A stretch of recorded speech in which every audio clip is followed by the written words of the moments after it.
Hello friends, Shashi Agrawal channel के अंदर मैं doctor Shashi Agrawal welcome you all.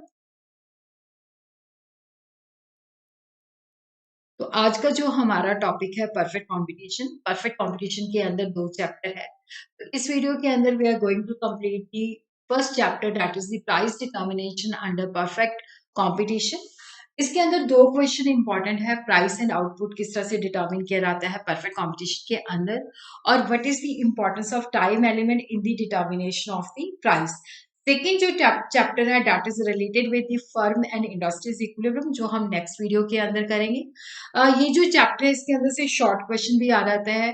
Perfect competition की definition, features of perfect competition, और उसी तरह what is the difference between normal price and market price. अगर आपको मेरा ये एफर्ट सही लगता है तो डू लाइक माय वीडियो, इसको शेयर कीजिए, कमेंट कीजिए, और मेरे चैनल शशि अग्रवाल को सब्सक्राइब कीजिए अगर आपने सब्सक्राइब नहीं किया हुआ। तो ये जो टॉपिक है that is relevant for the student of MBA, MCom, BBA and BCom.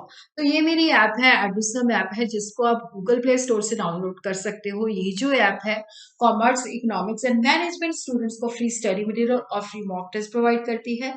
उसी तरह काफी सारे स्ट्रक्चर कोर्सेज अवेलेबल है, managerial economics, micro economics, macro economics, principles of economics and business economics. तो जैसे कि मैंने आपको बताया कि जो लॉन्ग क्वेश्चन है उसके लिए दो क्वेश्चन इंपॉर्टेंट है, price and output determination in perfect competition. तो स्टूडेंट्स को कई बार नहीं पता चलता, तो वो इसके अंदर भी फर्म का इक्विलिब्रियम दिखाते हैं, जो कि गलत होता है। सेकेंड क्वेश्चन जो है that is the importance of time element in the determination of price. तो पहले हम फर्स्ट क्वेश्चन करते हैं। जैसे इसके अंदर मैंने आपको बताया कि शॉर्ट क्वेश्चन में ही आ सकते हैं, define perfect competition, difference between pure and perfect competition. And long के अंदर जो क्वेश्चन इंपॉर्टेंट है, how the price and output is determine under perfect competition.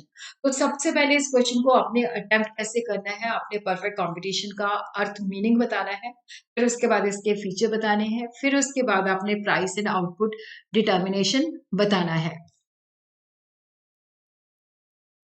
देखो, परफेक्ट कंपटीशन एक ऐसी मार्केट सिचुएशन है जहां पे large number of buyer and large number of sellers होते हैं। और सेलर जो होते हैं आइडेंटिकल, होमोजीनियस। होमोजीनियस प्रोडक्ट का मतलब होता है जो कि आइडेंटिकल प्रोडक्ट है, वेरिएशन नहीं होती, एक जैसा ही प्रोडक्ट आपको हर जगह पे अवेलेबल होगा और सेम प्राइस पे सेल किया जाता है। और प्राइस जो है that is not determined by the firm but by the industry. Industry क्या है? That is the collection of the firms. Perfect competition is a market in which there are many firms selling identical product, और कोई firm इतनी बड़ी नहीं है कि वो पूरी मार्केट को इन्फ्लुएंस कर सके। According to Mrs. John Robinson, perfect competition prevails when the demand for the output of each product producer is perfectly elastic. The perfect competition is characterized by the presence of many firms. They sell identical products. वो एक जैसा product cell करते हैं, और जो firm होती है that is the price taker, that is not the price maker, because price कौन डिटरमिन करता है? That is the industry. और उस प्राइस के ऊपर जो है फर्म सेल करती है। Perfect competition is a market situation in which there is a large number of seller and buyer.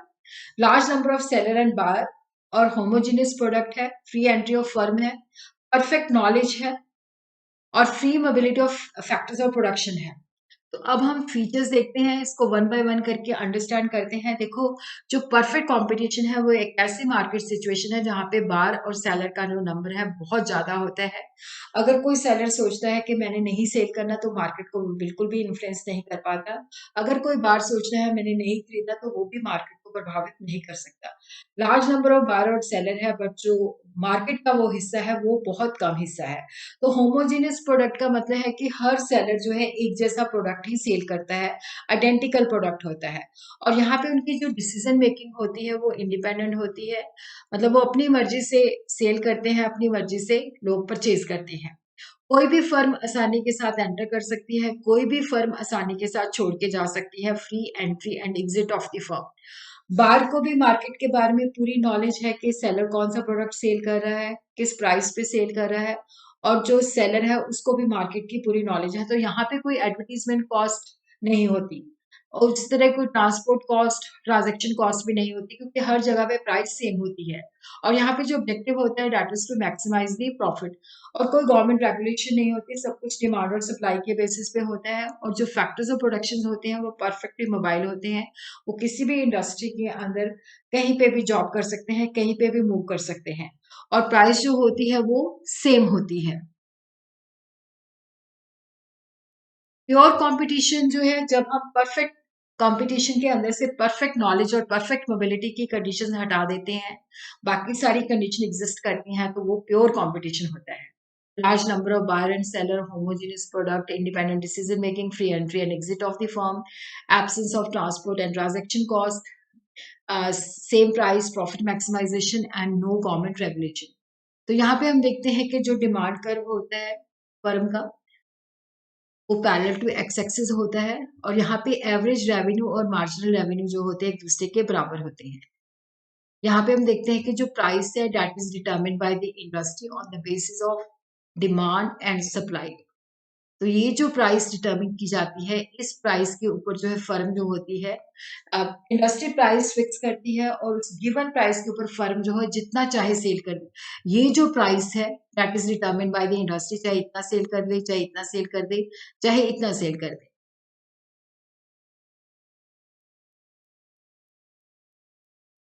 तो परफेक्ट कंपटीशन के अंदर प्राइस किस तरह से डिटरमिन होती है?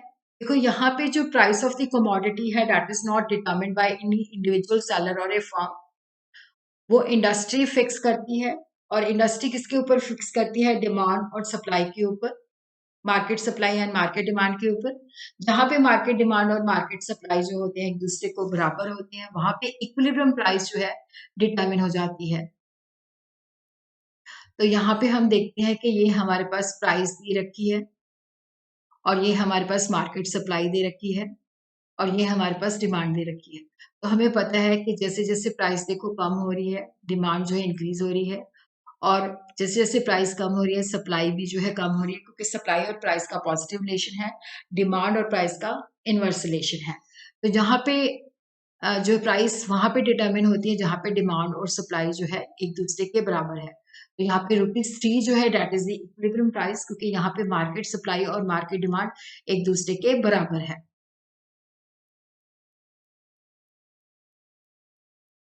तो यहाँ पे हम देखते हैं कि यहाँ पे हमने लेना है आउटपुट, और यहाँ पे हमने लेना है प्राइस। तो ये हमारी डिमांड है, और ये हमारी सप्लाई है। यहाँ पे हमारी प्राइस जो है, जहाँ पे डिमांड और सप्लाई बराबर होते हैं, वो है ₹3। तो अगर किसी रीज़न की वजह से क्या होता है कि प्राइस राइज़ कर जाती है, तो वहाँ पे हम देखते हैं कि डिमांड जो है कम है और सप्लाई ज़्यादा है, तो ऑटोमैटिकली जो है वो प्राइस रिड्यूस होके ₹3 हो जाएगी। तो इक्विलिब्रियम प्राइस जो है मार्केट के अंदर प्रिवेल करेगी। अगर किसी रीज़न की वजह से प्राइस कम हो जाती है, तो वहाँ पे हम देखते हैं डिमांड ज़्यादा है, सप्लाई कम है, तो ऑटोमैटिकली प्राइस जो है राइज़ हो जाएगी, तो वो इक्विलिब्रियम प्राइस जो है 3 हो जाएगी।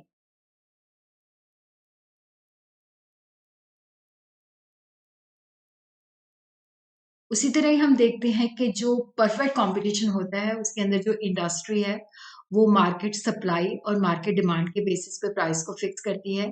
तो यहाँ पे हम देखते हैं कि जैसे ई जो है that is the equilibrium point, और जहाँ पे प्राइस जो है दैट इज़ डिटरमिन्ड ओपी, और आउटपुट जो है ओक्यू है। तो इस गिवन प्राइस के अंदर जो है मार्केट जो है जितना मर्ज़ी, मतलब जो फर्म होती है वो प्राइस फिक्स नहीं करती, वो जो इंडस्ट्री प्राइस फिक्स करती है उसके ऊपर सेल करती है। तो ये जो प्राइस है that is determined by the industry. तो फर्म चाहे इतना सेल कर दे, चाहे इतना सेल कर दे, चाहे अब जितना मर्जी वो सेल कर सकती है। तो फर्म जो होती है वो प्राइस टेकर होती है, इंडस्ट्री जो होती है प्राइस मेकर होती है। Equilibrium price is determined where demand, market demand and market supply एक दूसरे को इंटरसेक्ट करते हैं। मार्केट डिमांड और मार्केट सप्लाई एक दूसरे के बराबर है। प्राइस जो है that is determined by the industry. Firm जो है that is the price taker. Given price पे वो जितना चाहे सेल कर सकती है। तो आपने इसी पैटर्न के अंदर एग्जामिनेशन में लिखना है।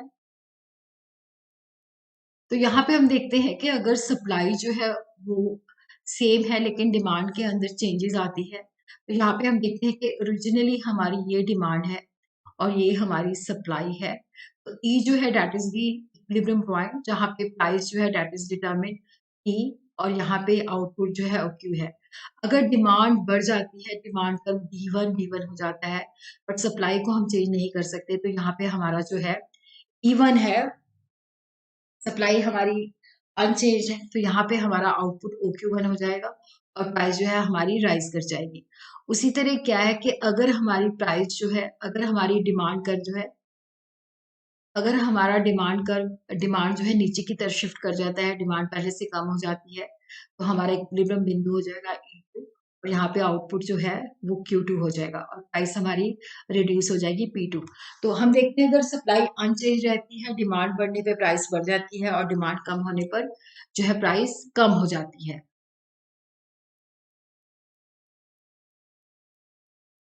Equilibrium price is determined with market demand and market supply. They intersect at key point. So P जो है that is the संतुलन price and OQ जो है that is the equilibrium output. अगर demand rise कर जाती है, demand कर्व E1 है जो कि right की तरफ shift कर जाता है, तो ये E1 बिंदु पे कट करता है और यहाँ पे price OP1 है, output OQ1 है। और उसी तरह अगर डिमांड फॉल करके कर्व जो है लेफ्ट की तरफ शिफ्ट हो जाता है, तो इक्विलिब्रियम बिंदु जो है E2 है और यहाँ पे हमारा जो प्राइस है कम हो जाता है OP2 और आउटपुट हमारा OQ2 हो जाता है। उसी तरह अगर हम देखते हैं कि डिमांड के अंदर कोई चेंज नहीं है, अगर सप्लाई के अंदर चेंजेस आती हैं, तो प्राइस के अंदर किस तरह से तब्दीली आती है। तो यहाँ पे हम देखते हैं कि ओरिजिनली ये हमारा सप्लाई कर्व है और ये हमारा डिमांड कर्व है, ये ई बिंदु पे कट करते हैं। तो यहाँ पे ये इक्विलिब्रियम प्राइस डिटरमिन होती है। अगर सप्लाई बढ़ती है तो राइट की तरफ शिफ्ट हो जाती है, तो यहाँ पे इक्विलिब्रियम पॉइंट जो है E2 है और यहाँ पे हम देखते हैं कि जब सप्लाई बढ़ जाती है लेकिन डिमांड में कोई चेंज नहीं आती, तो हमारी प्राइस जो है शिफ्ट कम हो जाती है, OP2 हो जाती है। उसी तरह अगर हमारी सप्लाई कम हो जाती है तो वो लेफ्ट की तरफ शिफ्ट होती है, तो इक्विलिब्रियम बिंदु E1 है और यहाँ पे हमारी प्राइस जो है राइज हो जाती है OP1 और हमारा आउटपुट जो है वो होता है OQ1। तो ये आपने प्राइस एंड आउटपुट डिटर्मिनेशन के अंदर बताना था। यहाँ पे ये मैंने एक्सप्लेनेशन भी लिखी है। अगर demand remains unchange then the price will be determined by the changes in supply. Supply is more than the price, so price will be sorry, if supply is more than the demand, the price will be less, and supply is less, then the price will be more. Supply falls and shift to left SSN1, the price will rise to OP1 and output will be OQ1। और अगर हमारी supply rise करती है तो shift to right SS2, price will fall to OP2 and output will be OQ2। Now we will understand the second question, that is the importance of time element in the determination of price under perfect competition। ये English के अंदर नहीं है, English के अंदर जो lecture है that will be available at my second channel Shashi Agrawal economics and law classes. तो देखो जो जैसे एक सीजर है, सीजर के हमें दोनों ही जो ब्लेड्स होते हैं चाहिए होते हैं कपड़े को कट करने के लिए। उसी तरह जब हमने प्राइस को डिटरमिन करना होता है तो हमें डिमांड और सप्लाई दोनों ही चाहिए होते हैं।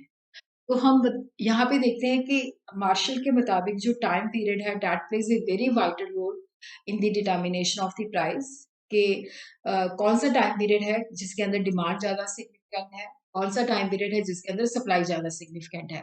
तो अगर ये क्वेश्चन आता है तो आपने ब्रीफली परफेक्ट कॉम्पिटिशन को बताना है, फिर उसके बाद आपने टाइम पीरियड को बताना है, फिर उसके बाद आपने बताना है कि किस तरह से जो है हम अलग अलग जो टाइम पीरियड्स होते हैं उसके अंदर अपनी प्राइस को डिटरमिन कर सकते हैं। तो यहाँ पे अगेन मैंने बताया है ब्रीफली कि परफेक्ट कंपटीशन एक ऐसी सिचुएशन होती है जहाँ पे लार्ज नंबर ऑफ बायर और सेलर होते हैं। सेलर जो है होमोजेनियस प्रोडक्ट सेल करते हैं, प्राइस जो है that is determined by the industry and the firm is the price taker, और प्राइस हर जगह पे सेम होती है। What is the importance of time element in the determination of the price? Price of the good is determined जहाँ पे demand जो होती है सप्लाई के बराबर होती है। प्राइस जो है डिमांड के द्वारा इन्फ्लुएंस होती है कि सप्लाई के द्वारा या दोनों के द्वारा, तो ये टाइम पीरियड के ऊपर डिपेंड करता है। अकॉर्डिंग टू मार्शल अगर पीरियड शॉर्टर है तो डेफिनेटली डिमांड का रोल ज्यादा होगा, अगर पीरियड लॉन्गर है तो सप्लाई का रोल ज्यादा होगा। तो ये चार्ट ब्रीफली हमें बताता है कि टाइम पीरियड जो है very short period, long period and very long period. तो वेरी शॉर्ट पीरियड के अंदर प्राइस जो डिटरमिन होती है that is the market price, और जो शॉर्ट पीरियड के अंदर होती है सब नॉर्मल प्राइस, लॉन्ग पीरियड के अंदर जो प्राइस डिटरमिन होती है that is the normal price, और वेरी लॉन्ग पीरियड के अंदर जो प्राइस डिटरमिन होती है that is the very secular price, और ट्रेड साइकिल्स होती हैं। तो price determination very short period, देखो शॉर्ट पीरियड के अंदर, वेरी शॉर्ट पीरियड वो पीरियड होता है जिसके अंदर जितना हमारे पास जो है स्टॉक पड़ा होता है उससे ज्यादा हम सप्लाई नहीं कर सकते। जैसे मान लो आपने पार्टी देनी है, आपकी कैंटीन के अंदर जो है 50 समोसे ही बन सकते हैं, तो वो 50 समोसा ही आपको सप्लाई होंगे। तो जितनी हमारे पास स्टॉक पड़ा होता है उतनी ही चीजें हम बना सकते हैं, उससे ज्यादा नहीं। तो वेरी शॉर्ट पीरियड के अंदर जो प्राइस एग्जिस्ट करती है that is the market price, जो एक्चुअल में एग्जिस्ट करती है। तो very short period is that time period in which the supply of a commodity cannot be increased behind its existing stock, कि जितना हमारे पास existing stock पड़ा होता है उससे ज्यादा हम सप्लाई नहीं कर सकते। तो very short period के अंदर जो प्राइस डिटरमिन होती है that is the market price।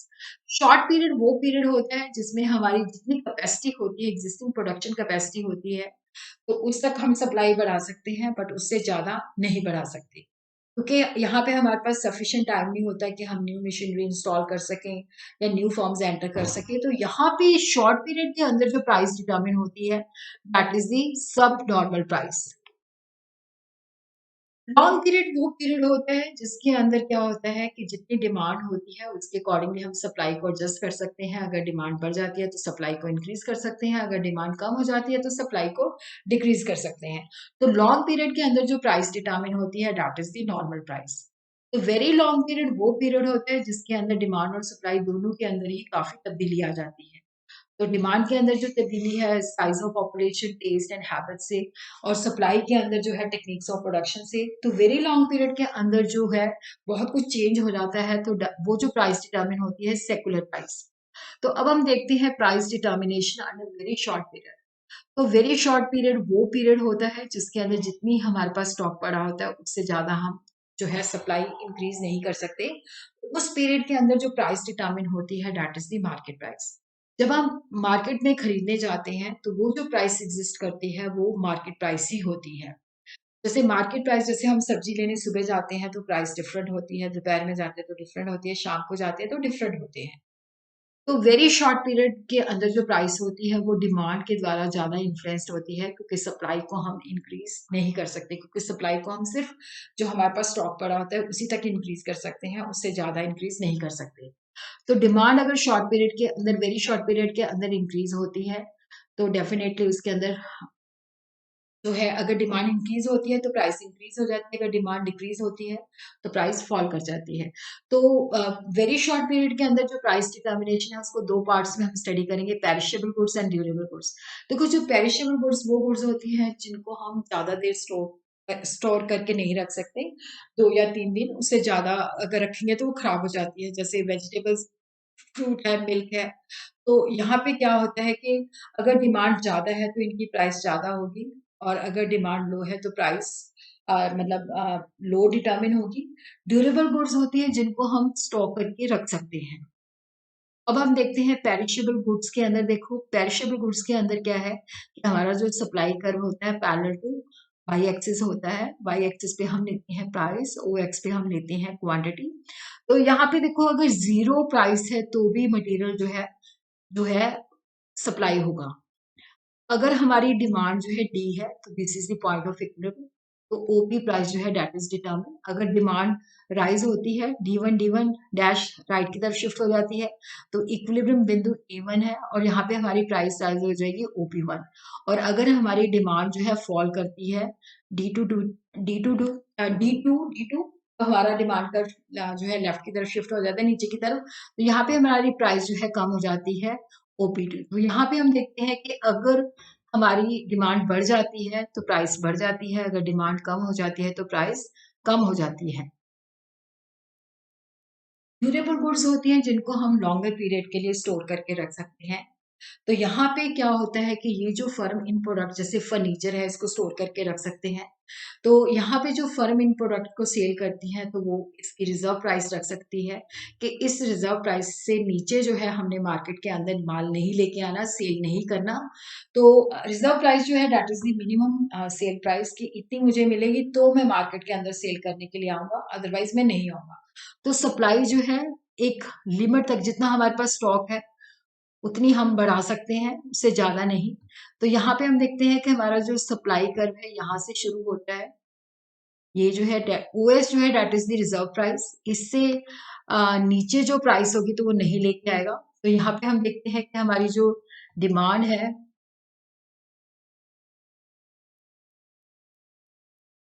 तो यहाँ पे हम देखते हैं कि जब हमारी डिमांड D1 है तो वो इक्विलिब्रियम पॉइंट जो है E1 है, तो वो इतना माल लेके आता है। फिर हमारी डिमांड जो है राइज कर जाती है D2 तो यहाँ पे इक्विलिब्रियम बिंदु जो है E2 है, तो वो OQ2 लेके आता है। तो यहाँ पे हम देखते हैं कि जब हमारी डिमांड D3 होती है तो सारा माल जितना उसके पास पड़ा होता है वो मार्केट के अंदर ले आता है। तो यहाँ पे प्राइस OP डिटर्मिन होती है। अगर जो है डिमांड जो है राइज हो जाती है तो वो स्टॉक उससे ज्यादा नहीं लेके आएगा। तो अगर तो प्राइस जो है P3 डिटर्मिन होती है। तो जो है यहाँ पे हमने देखना है कि ये जो है मिनिमम प्राइस है, ओएस रिजर्व प्राइस है, इससे नीचे वो सेल नहीं करेगा।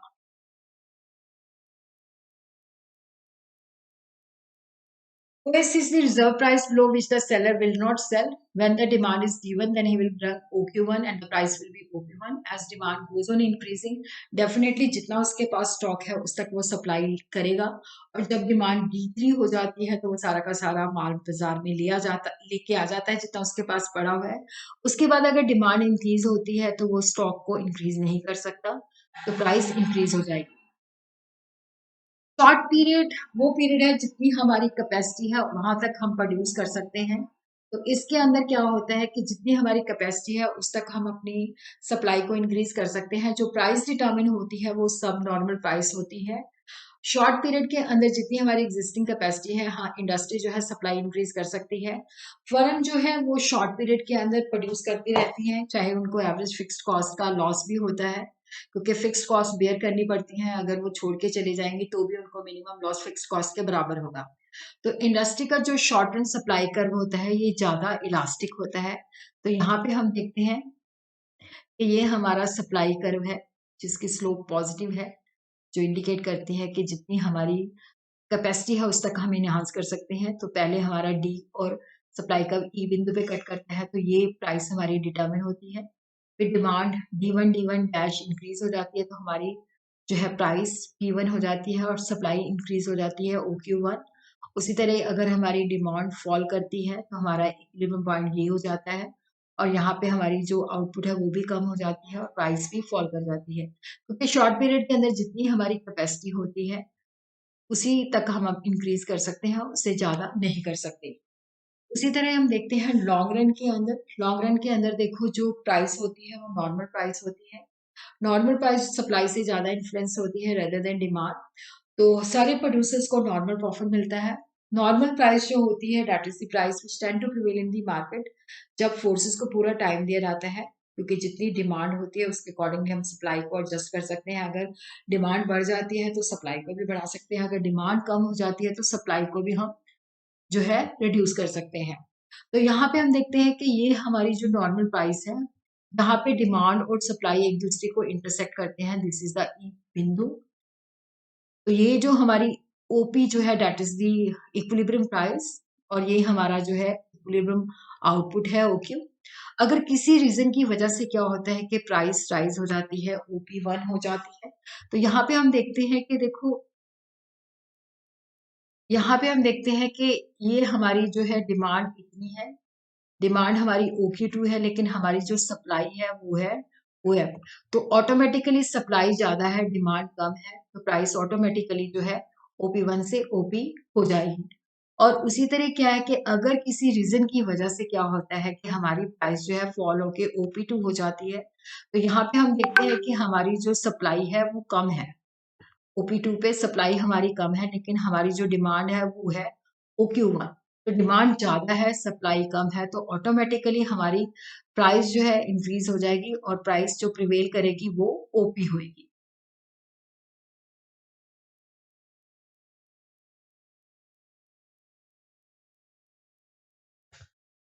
तो डिमांड और सप्लाई जहाँ पे एक दूसरे को इंटरसेक्ट करते हैं वहां पे इक्विलिब्रियम प्राइस डिटरमिन होता है। अगर प्राइस OP1 होती है, राइज हो जाती है, तो डिमांड जो है सप्लाई से कम है, तो प्राइस ऑटोमेटिकली फॉल होकर इक्विलिब्रियम प्राइस हो जाएगी। और अगर हमारी प्राइस फॉल करती है P2, तो वहां पे सप्लाई जो है that is less than the demand, तो प्राइस ऑटोमेटिकली राइज होके OP प्राइस फिक्स हो जाएगी।